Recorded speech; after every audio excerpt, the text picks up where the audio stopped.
उपदेश ब्रिजवासी जी, मथुरा से। महाराज जी, मैं कहाँ से आया हूँ? आत्मा क्या है? मनुष्य जीवन का उद्देश्य क्या है? न कहीं आना है, न कहीं जाना है, न कोई आया है, न कोई जाया है।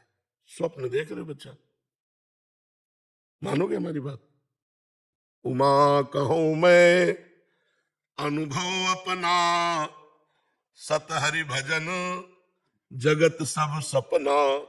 अब सपने जो सिर काटे कोई, बिन जागे दुख दूर न होई। स्वप्न में एक आदमी समुद्र में डूब रहा है और वो कंट्रोल बिगड़ गया। वो कह रहा बचाओ, मैं समुद्र में डूब रहा हूं। अब आसपास वाले क्या करें हमें बताओ? नाव ले आवे, डुबकी लगाने वाले ले आवे, जल जहाज ले आवे, वो बचेगा? वो तभी बचेगा जब जगा दो केवल। समझ रहे हो? ऐसे ही बच्चा, न तुम स्त्री हो न पुरुष हो, न कहीं से आए हो न कहीं जाने वाले हो। तुम परमात्मा स्वरूप हो। अपने स्वरूप को भूल करके मोह निशा सब सोवनिहारा, देखे स्वप्न अनेक प्रकारा। स्वप्न में देखा, आप भी थे, बाजार भी थी, संसार भी था। देखा ही होगा स्वप्न। क्या कुछ था क्या? ना आप थे और ना बाजार थी, क्योंकि आपका शरीर ये तो सो रहा था, इसका ज्ञान नहीं था। और जो शरीर था वो था नहीं। स्वप्न में जो शरीर था, जिसे थप्पड़ लगे तो जागने पर अपने गाल पे कोई चिन्ह पाया क्या? तो वो शरीर था नहीं। और ये शरीर स्वप्न में जब थे तब था नहीं। पकड़ पा रहे हो हमारी बात? जब आप स्वप्न में थे तब ये शरीर नहीं था, सैया में पड़ा था, लेकिन तुम्हारे ज्ञान में नहीं था। और जब आप जगे तब वो शरीर नहीं था जो स्वप्न में था। तो दोनों झूठे हुए ना। सत्य बात है बच्चा, जाग जाओ तो ना तुम जीव हो ना तुम मनुष्य हो, तुम स्वयं परमात्मा स्वरूप हो। तत्वम असि, तत्व माने परमात्मा, त्वम माने तुम, अस माने है, तू वही है। न कहीं आना न कहीं जाना। और जब तक ये नहीं जानोगे तो जबरदस्ती आना जाना होता रहेगा। जैसे स्वप्न में अगर लाठी चल रही तो पीड़ा वैसे ही हो रही है, और कहीं एक छड़ी नहीं छुई गई।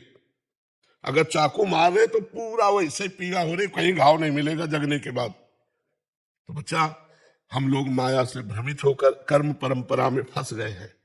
नाम जप करो, शास्त्र स्वाध्याय करो, सत्संग करो। तुम आत्मस्वरूप परमात्मा स्वरूप हो।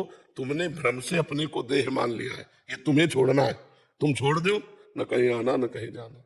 तुम परमात्मा स्वरूप हो, तुम सर्वव्यापी तत्व हो, तुम ही हो, कोई और नहीं है। पर इसके लिए साधना करनी पड़ेगी। जैसे दूध में घी है, आप पूड़ी नहीं पका सकते। पका सकते? और है घी, पूड़ी पकाने वाला पदार्थ है, उसकी एक प्रक्रिया है। दूध को गरमाओ, दही जमाओ, फिर मक्खन निकालो, फिर उससे घी। ऐसे तुम परमात्मा स्वरूप हो, लेकिन इसकी प्रक्रिया है।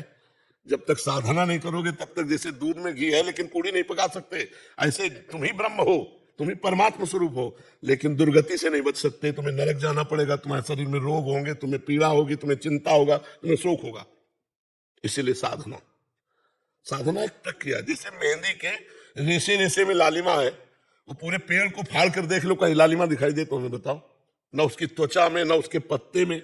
उसकी एक प्रक्रिया है। उसको बांटो और बांट करके अपने हाथ में रखो, 30 मिनट के बाद धो लो, हाथ तुम्हारा लाल मिलेगा। ऐसे ही परमात्मा तो तुम हो, पर उसकी साधना करो, तब उसको समझ में आएगी। हमारी बात समझ रहे? हाँ, कहीं से आए गए नहीं हो। एक स्वप्न चल रहा, बड़ा स्वप्न, दीर्घ स्वप्न। उमा कहूं मैं अनुभव अपना, सत हरि भजन जगत सब सपना। ये स्वप्न देख रहे हो आप।